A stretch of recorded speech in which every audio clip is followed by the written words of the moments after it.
संगत अस्सलाम वालेकुम या अली मदद।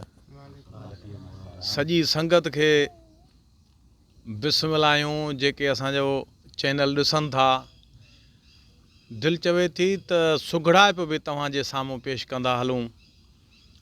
सुघड़पाई में असांजो उस्ताद सदा हयात सुघड़ जंहिंजा 19 किताब शाइरी छपियल उस्ताद वरियाम फ़कीर शेख, उनजो हिकु शेर मां तव्हांखे ॿुधायां थो।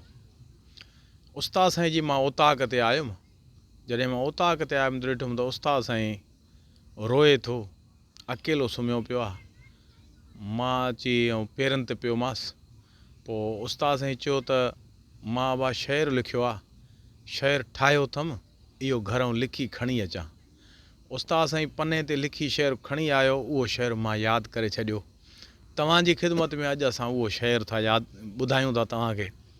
अलाह कंदो तव्हांखे वणंदो। आहे यादि पुराणी, उहा त तव्हांखे ॿुधायूं। उस्ताद साईं चयो त पई अखि फरे मन वारो वरे, न थी ॿाड़ मरे न की यार सरे, उहा यादि तरे हुयो पंधु परे त बि कुर्ब करे ऐं पेर भरे। उहो बि ॾींहुं हुयो नओं नींहुं हुयो, शौक़ शींहुं हुयो, वुठ मींहुं हुयो, पिरी गॾु पुसण विसरे ई नथो। हुई खुलियल फ़ज़ा ॿियो तुंहिंजी रज़ा, थियो कुझु न कज़ा, हुआ मोहब मज़ा, उहो मुर्की मिलण विसरे ई नथो।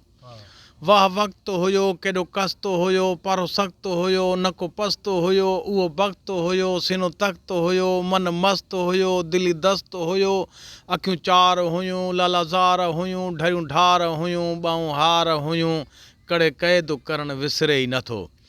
कंहिंजी कान नका हुया पेच पका, तोसां यार यका मिठा माहे लका, एॾो वेझो वेहण विसरे ई नथो।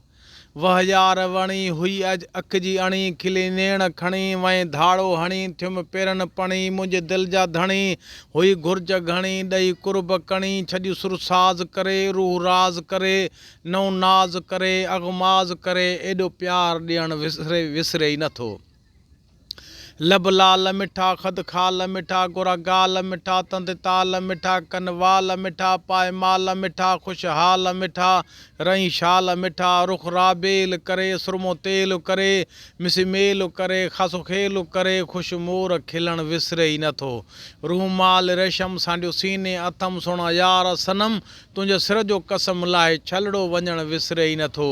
लॻी तार अची उड़ा नार अची, लदे सार अची अखियुनि ठार अची, 100 बार अची चई यार अची, कर प्यार अची हर वार अची, सुहिणा सलाम करे पंहिंजो ग़ुलाम करे, पको अंजाम करे वाह वरियाम करे, वरी वाइदो वठण विसरे ई नथो। चई जो फ़क़ीर फिरे उन ॾींहुं मरे, अॼु छाजे करे पिरी आहीं परे, रोई धार रहण विसरे ई नथो। महिरबानी कुर्बानी।